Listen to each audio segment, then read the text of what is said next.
Hello friends, thank you for coming to my YouTube channel. Today I'm going to show you how to make this super simple 2x2 ribbed hat. I used the Colorama Halo by Karen and it came out so nicely. I thought I want to make more of these and I want to show other people how to make these because it's really basic knitting skills. And if you haven't yet made a hat and used double pointed needles, and it's just a super simple learning opportunity. The hat itself came out so soft in this halo and I'm obsessed with it. The only thing about the halo yarn is that I did pull center and basically this was the center of that and it didn't really phase. And then this hat was here and it didn't really phase. So here's what I mean. This is the ball I have in progress. And so now I'm going to make a hat from here and I think it'll finally start to phase into the lighter gray, but it may not. And that's fine because it's just pretty on its own. And then for the pom-poms themselves, they are detachable. I have a button on the inside and I double wrapped it, but you don't really have to. So I just want to show you that it comes off.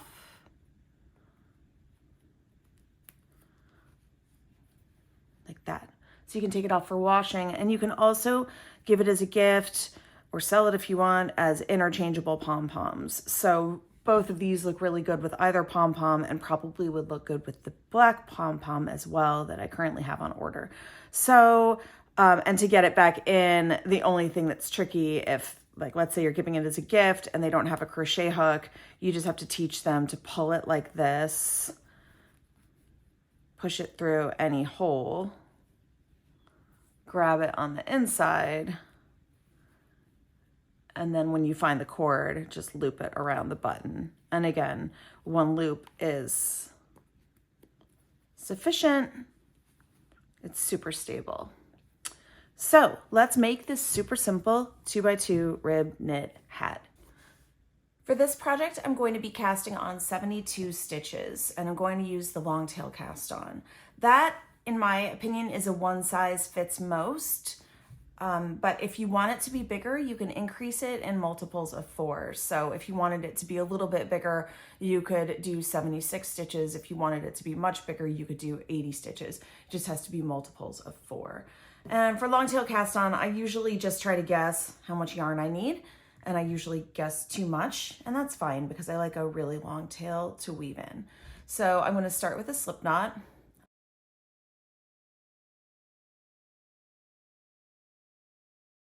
And then I tighten it around my knitting needle.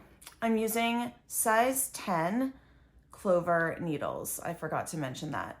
I'm going to long tail cast on 72 stitches. And if you don't know how to do a long tail cast on, the YouTube has many videos about the long tail cast on. So I'm going to show a few in real time and then I'm going to speed it up. That's 2. The slip knot counts as 1.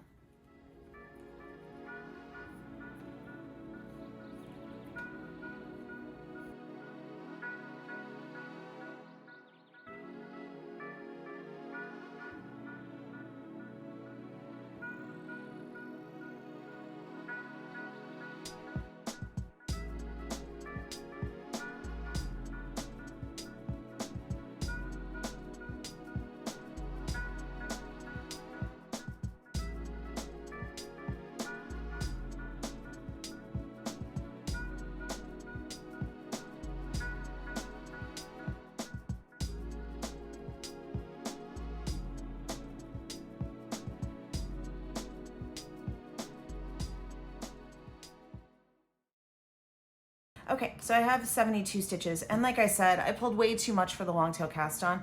I saw someone on YouTube recently saying how they measure, how to do it. They wrap it around the needle like 3 times per stitch or something like that. I'm just a little too lazy to measure it, so I have this method where right away I take my tail and I just weave it into a little, I don't know, like a bobbin or whatever. So that's our tail and it just hangs out of the way. So now we want to join this in the round. And the important thing with joining in the round is that you don't get your stitches twisted. You need all of your, usually I let all of my cast on edge be in the center. And we're going to join in the round, so you have to sort of ease those up so that you'll be able to knit with them. And as you can see, all of my cast on edges in the center. So let's begin knitting our knit 2 purl 2 pattern.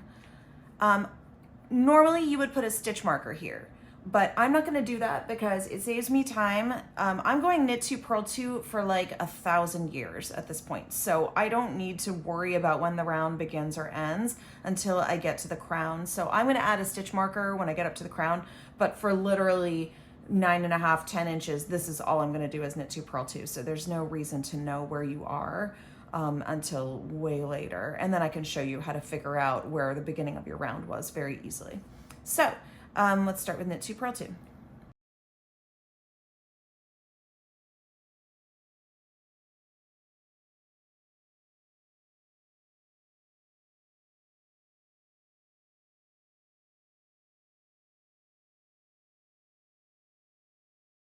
So that's knit 2 purl 2, and you just keep going.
So now we're approaching the beginning of our round, and we just want to be a little bit cautious here that we keep everything sort of snug together and not stretched out. But it doesn't really matter, since when you weave in the ends, you have to sort of heel the beginning anyway. But you can see that's the last stitch of the round.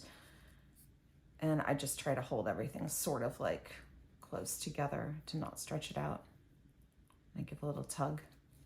So back to knit 2 purl 2 forever. So I'm going to keep working on this, and then I'll see you much later.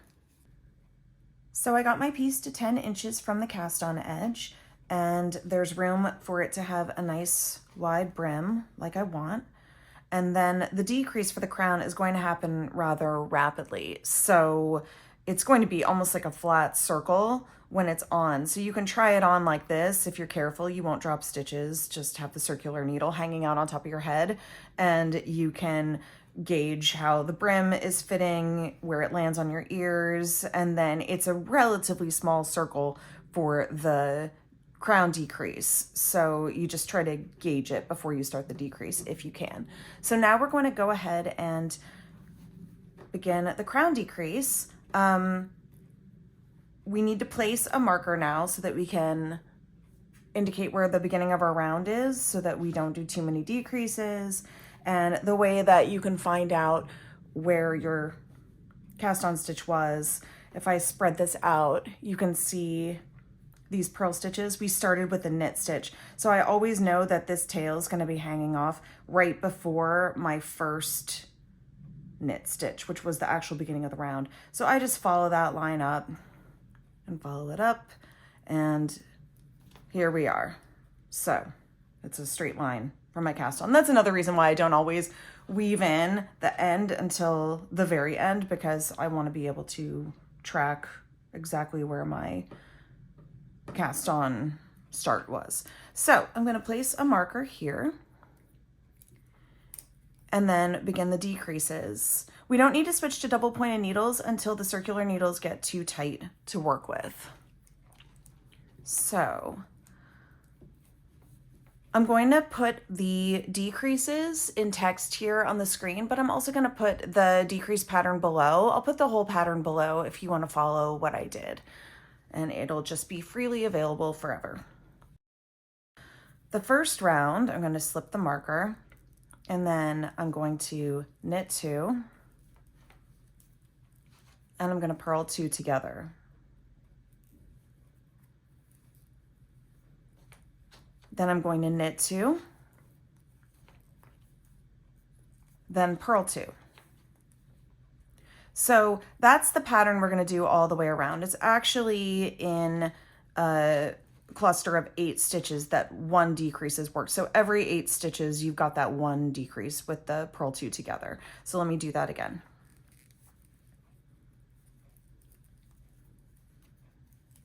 Knit 2,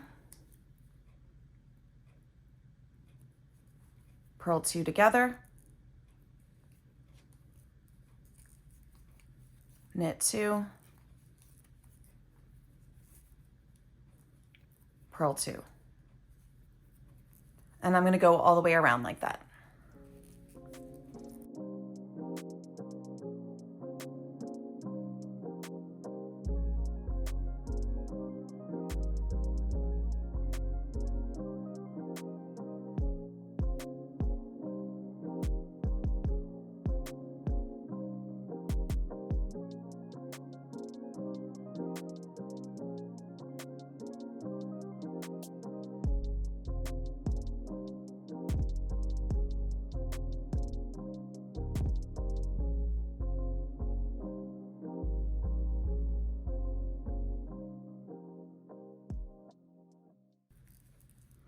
Now, if you had cast on 76 stitches, like I said, you could do multiples of 4. The decreases worked over a multiple of 8 stitches. So what you actually have to do, if you have 4 more stitches here, because you cast on 76, then you're going to knit 2 and just purl 2 together 1 time. And I did this on a different hat where I cast on 76 stitches, and I'll show you that at the end, but I can't even tell. So technically it's slightly uneven, but in reality, I could not tell at all. So we're not going to worry about it. Just go ahead and do it, because this next round, pass your marker over, we're going to just knit in pattern. And what that means is we're going to knit the knit stitches and we're going to purl the purl stitches.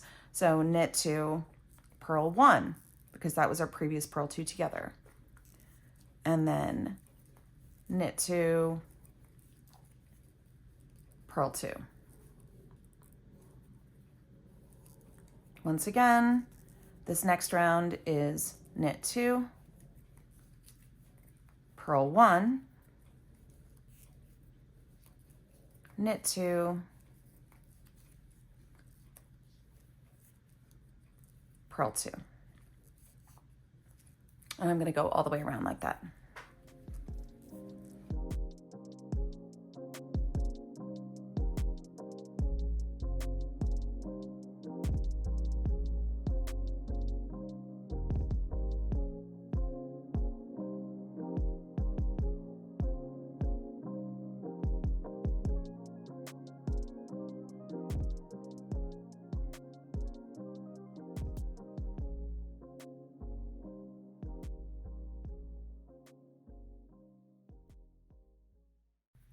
And we're at the end. If you had 76 stitches, then you've got 3 more stitches to work. It'll be knit 2, purl 1, and then you'll be back at the beginning. And now we're going to start the second round of our decrease. So for this round, we're going to do knit 2, purl 1, then knit 2, then purl 2 together. So you can see that I'm decreasing just the purl rounds because it's really subtle in ribbing to decrease that way. You don't really notice that you went down to 1 when you're looking at the rib pattern. It just looks like ribbing and pattern. And I just try to do that as long as I can, make it look like nothing's happening. So again, knit 2, purl 1, knit 2, purl 2 together. And I'm going to go all the way around like that.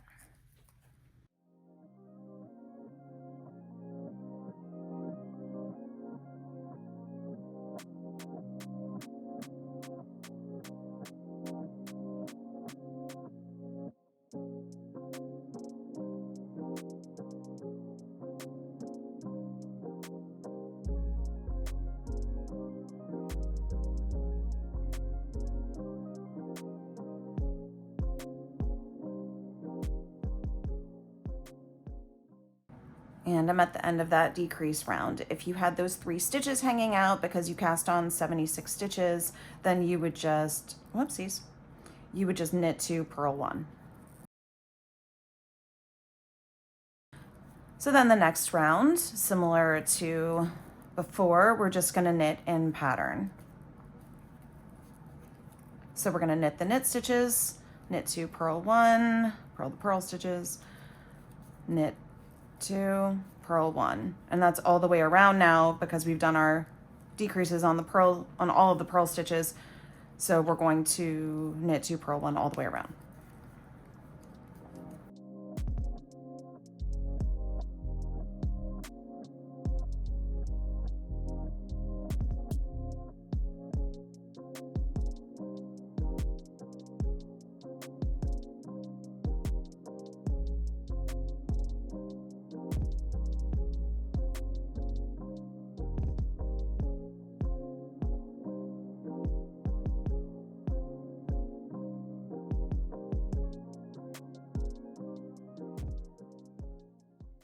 And now we're at the end of that round.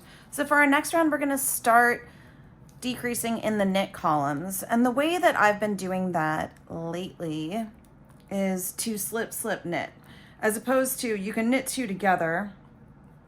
Let me show you. If I do that, that will put this second column of knitting on top of the first one. If I just knit 2 together, it's a right leaning decrease, I think is how we call it in knit world. But I've decided that because at the end I do slip, slip knits, I want to do slip, slip knit all the way through.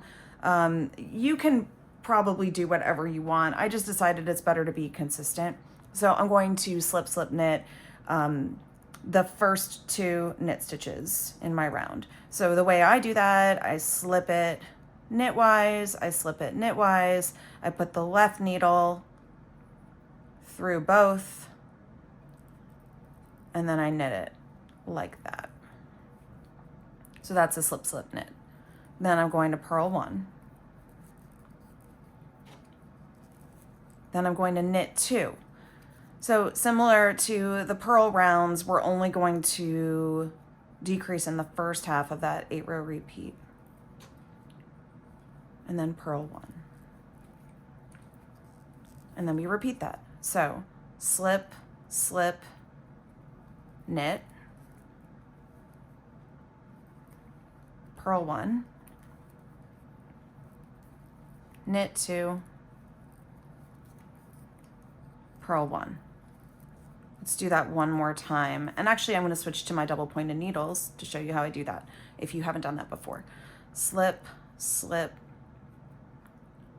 knit, purl 1, knit 2, purl 1. So I'm going to go ahead and switch to my double pointed needles. I'm going to take the first one. And I remember when I was a new knitter, I was very intimidated by double pointed needles. It's really just, you're still just knitting 2 sticks at a time. It's not intimidating. You just kind of have to manage the yarn not getting tangled on them. So I'm going to slip, slip, knit with my first DPN. Slip, slip, knit. And again, you just manage your yarn. And now I'm going to purl 1.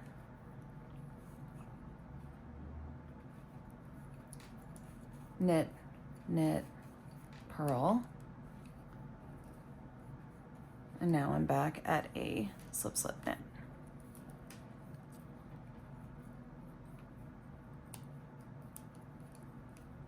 slip, slip, knit. A lot of working with double pointed needles is just like ignoring and working around the other random needles that are hanging out. You're not actually working with them. You're just trying to like work around them. So that's slip, slip, knit, purl 1, knit 2, purl 1. And I'm just going to try to divide these evenly on my double pointed needles. Maybe I'll switch to the next one now. I like to work with sets of 5 double pointed needles. I don't know how people work with just 4. I just don't. I just can't. I don't know why. So I'm at a decrease now. Slip, slip, knit.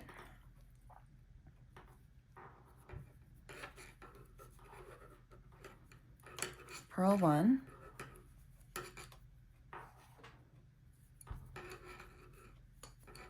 Knit, knit, purl.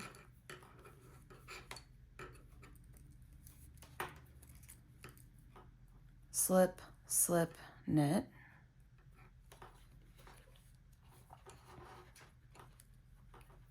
Purl 1. Knit, knit, purl.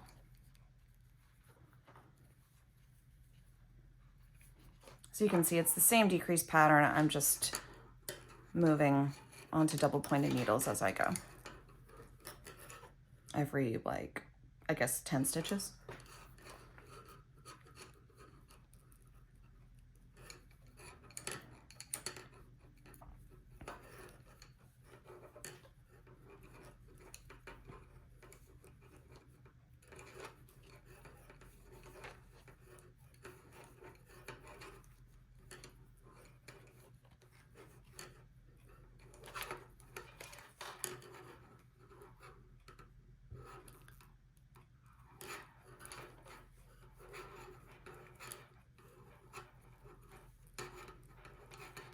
And now I'm at the end of that decrease round. If you had cast on 76 stitches, then you're gonna have to do 1 more slip, slip, knit, and a purl 1.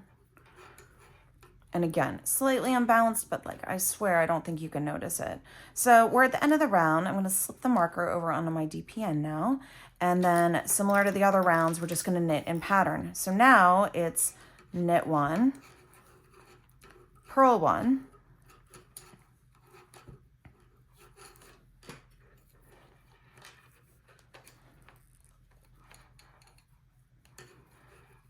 knit 2, purl 1. And we do that all the way around. Again, just knitting the knit stitches, purling the purl stitches. So knit 1, purl 1, knit 2, purl 1. And go all the way around like that.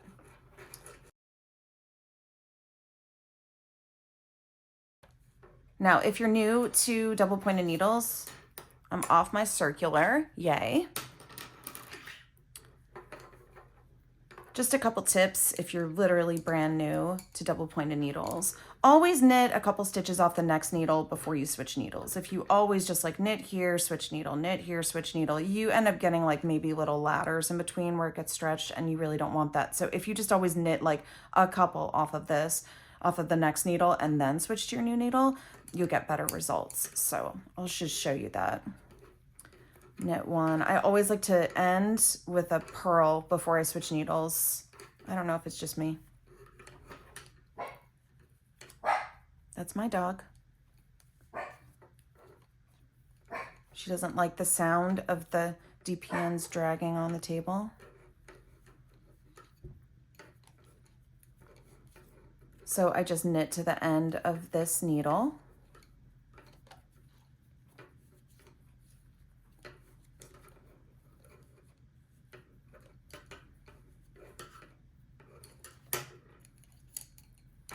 Knit a couple off the next needle.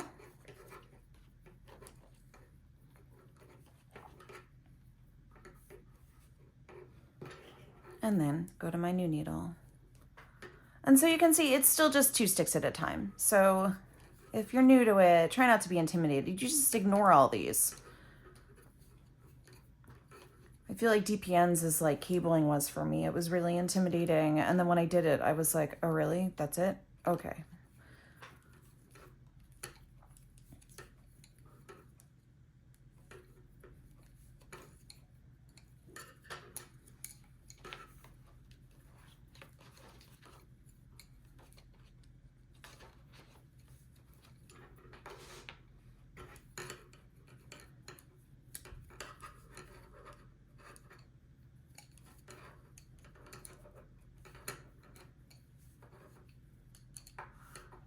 Do, however, make sure your stitches are sort of centered, because if they're too much like this, like you really can drop a stitch and that's not fun. So I try to keep them centered.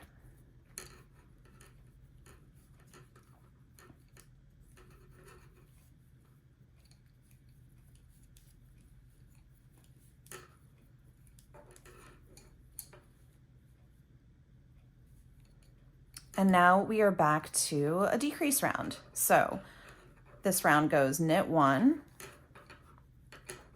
purl 1,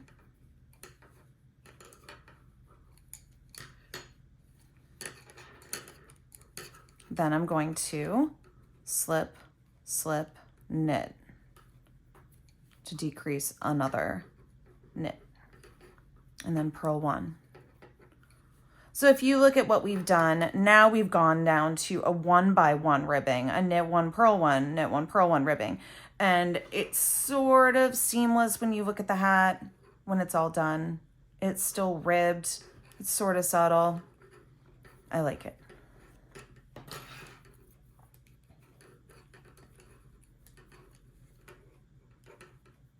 So knit, purl, slip, slip, knit, purl, knit 1, purl 1, slip, slip, knit, purl 1. And you just do that all the way around.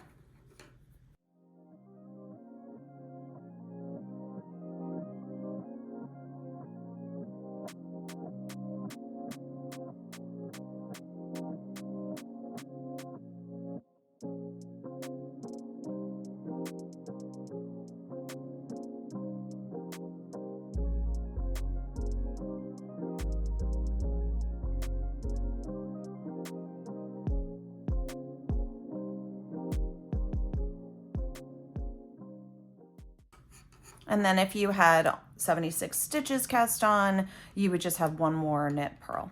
And so now we're fully in knit 1, purl 1 ribbing.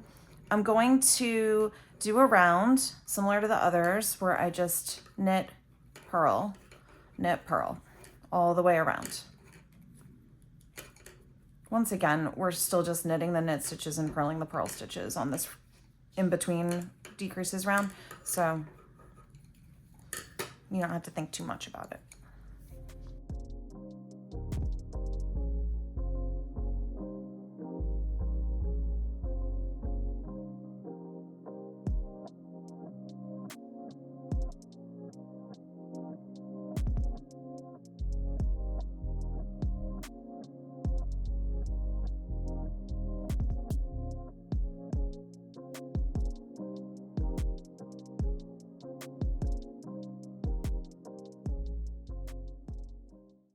And now we're back at the beginning. So now we're going to begin to decrease quite rapidly. And the reason for that is that we don't want a pointed top. I can't tell you how much I hate it when I finish a hat and then it's just pointy at the top. It's just not, I want it to be completely flat. So I tend to speed up the decreases at the very end. And the worst is when you don't do that and then you have like, literally it looks like a nipple. It's just not, and then I end up ripping it back and it's a whole pain. So I've learned to decrease rather quickly at the end. So for this round, we're going to do slip, slip, knit all the way around. And this is where I am happy that I did slip slip knits, because if I did like a knit two together, it would put the purl stitch on top of this knit stitch. And I want like a knit stitch effect on everything. So when I slip, slip, knit, that first stitch comes out on top and it looks like a nice purl stitch, and the purl bump has just been disappeared underneath it. So I'm going to slip, slip, knit all the way around for this round.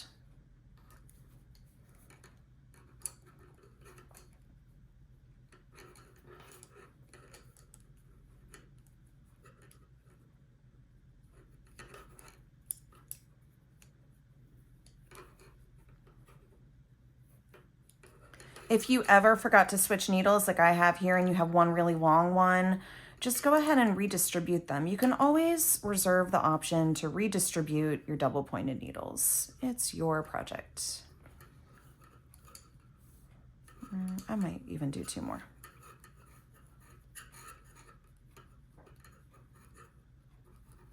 Okay, now it's a little more even.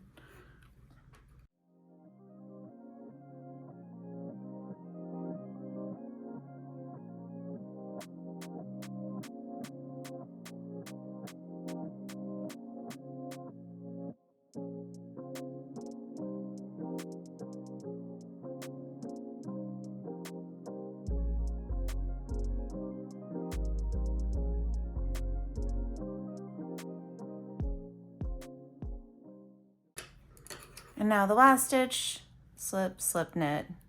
And again, you might have another 2 stitches to do that if you cast on 76. And so now, instead of doing the in-between round where I just knit and pattern, I'm going to slip, slip, knit all the way around again. So like I said, it's a really rapid decrease at this point. And then after that last round, we're literally done. So slip, slip, knit.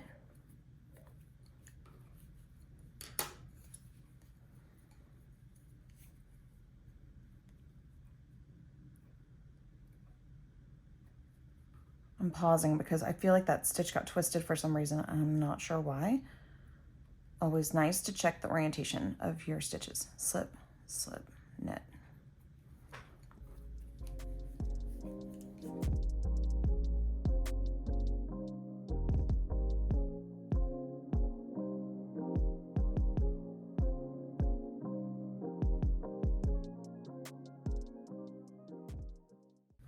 And then the very last decrease, slip, slip, knit. And we are done with our decreases. So that's what we have left. So I'm going to go get my scissors, which are not next to me, and show you how we run the thread through. Okay, I got my scissors and my tapestry needle, which is what I'll need next. My boyfriend got me these stork embroidery scissors for Christmas, and he promises he used a coupon. I'm in love with them, so just satisfying. Okay, so I'm gonna leave a nice long tail for this because I'm actually gonna use the tail to attach the button on the inside for the pom-pom. So I don't know, that seems good. And then thread the tail onto your tapestry needle and find the beginning. It's really important at this stage not to get anything twisted. Like if I did that, it would be not as nice. Just make sure everything is facing the right way. And take your tapestry needle and put it through the stitches. I pull loosely at first.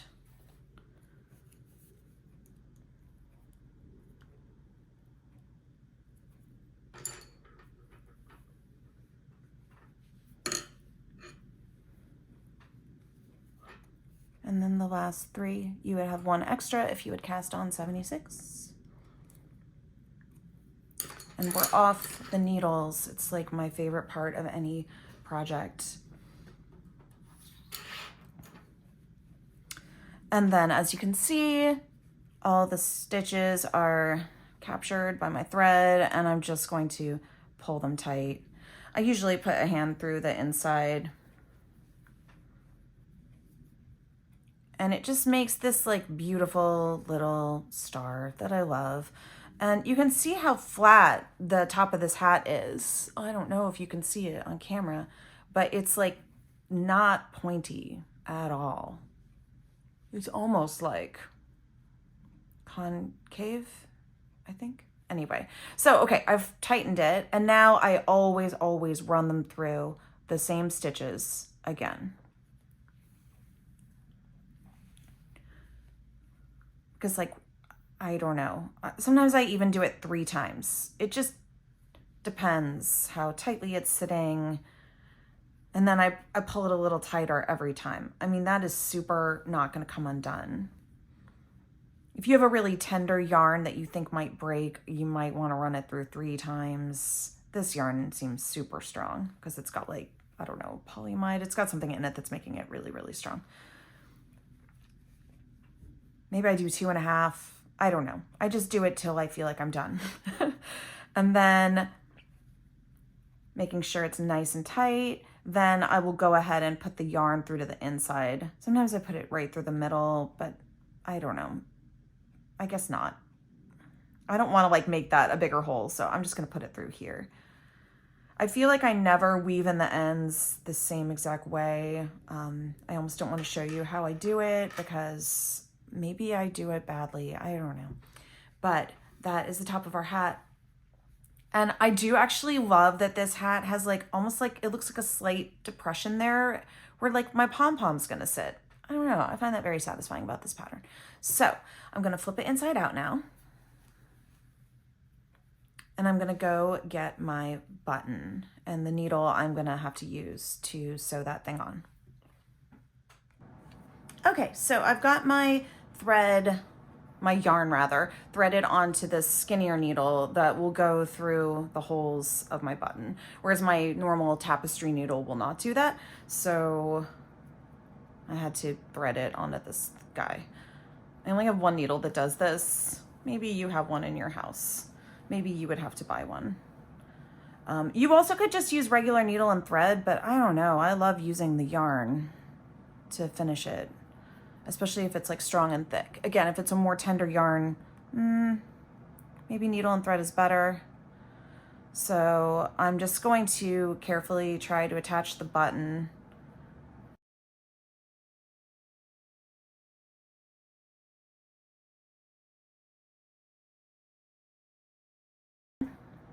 And I'm going to go through each of the buttonholes 2 times.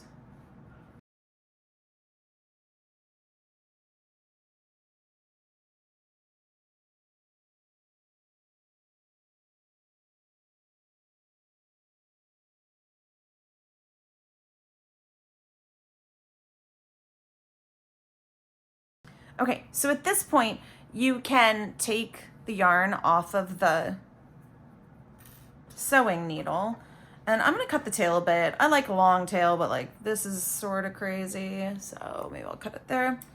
And then I'm gonna get it back on my tapestry needle because now I'm just gonna weave in the ends like I always do. I'm going to pretend that none of that button situation had happened, and I'm going to come in probably, you know, through a few stitches here. I might even weave it through a few more stitches and then drop it through to the inside. Okay, and now I'm just gonna weave in this end and then my cast on tail and then come back and show you how it looks, and we can put the pom-pom on. Maybe I'll try it on. My ends are now woven in, and as you can see, it didn't really phase like the other two. I kind of figured that would happen because they say here that it is perfect phasing, so I sort of assumed that all the colors here would do the exact same thing. This is crazy though. This is my 3rd hat out of this one ball. I think I paid $7 or $8 for it, and it looks like there's a 4th hat in here. You cannot beat the value. And also it's just so soft and fluffy and comfortable and really lightweight too, which is nice. So I would use this again in different colors. I might do another project with this because I don't know. It's really nice to work with, soft on your fingers also. So that's that. Let's attach a pom-pom. I'm gonna roll up my brim. And then I don't think black is right. I don't know. White looks good, but maybe too much like a bunny for me. I'm not sure. It's for me. So this one is the gray wolf. It's a little bit mangled. I ordered it online because they were out of stock in the stores, and it just looks like it's like been through some stuff, but I do kind of like that color. So I don't know. I think I'm going to go with this one and hope it starts to look better. These are all just 4-inch pom-poms from Joann's. I saw a bunch on Amazon that maybe would be better. Not sure. But I'm going to go ahead and attach this one, and maybe I can like steam it or something to try to get these little kinks out. But if you think I chose the wrong color, feel free to let me know in the comments. They're interchangeable, so I can change it out. I can wear a different one every day if I want. So the way I'm going to attach it, find the elastic on these. This is a really long elastic, so I think I'm going to have to wrap it around the button like 3 times. But just poke through an end, like find a knitting hole like that one. You could use a crochet hook too from the inside, but I'm far too lazy to go get one. And then once it's through, wrap it around the button. Again, I'm going to do 3 times. I'm going to do 4 times. This is a crazy long elastic. I don't know what happened with this gray wolf batch at Joann's, but it's on now. And this is the finished hat. You can see our decrease is like pretty subtle. There's probably other ways to decrease 2x2 ribbing, but this one seems to work for me. I made this other hat in alpaca. This is I want to say Plymouth chunky alpaca, and it's the same pattern, except I did cast on 76 stitches. And the reason why I did that is because this chunky alpaca is supposed to be knit on 10.5s, but I did it on 10s like this. And I thought the yarn was so thick, it might actually make the hat a little bit tight if I just stuck with 72. 72 is perfectly comfortable for me. At a 10-inch length before you start the decrease, it's like perfect. It doesn't squeeze my head at all. I do feel like it's one size fits most. But this alpaca, I did 76. And like I was saying, you can't, like, it's slightly unbalanced technically. I could probably look for it, but I can't see it, so I'm not even going to try. But this hat works up and everything. I also made one for a friend in, what was it? Cascade Bulky Superwash Merino. It came out perfectly. I just feel like this 2x2 rib hat pattern with a wide brim, you cannot go wrong with or without pom-pom. Thanks so much for watching. I will try it on at the end here just so that you can see my face and we can meet each other. But I really appreciate you watching. I hope that you have fun making one of these hats, and maybe try the Colorama Halo because it's pretty awesome. All right. Hello, I'm Lorraine. I took my hat on a walk in the woods. As you can see, my ears are covered and pom-pom looks good. I actually brushed it with a dog brush, so that was different. Maybe buy yours in person instead of online. But thanks so much for watching, and I'll see you next time.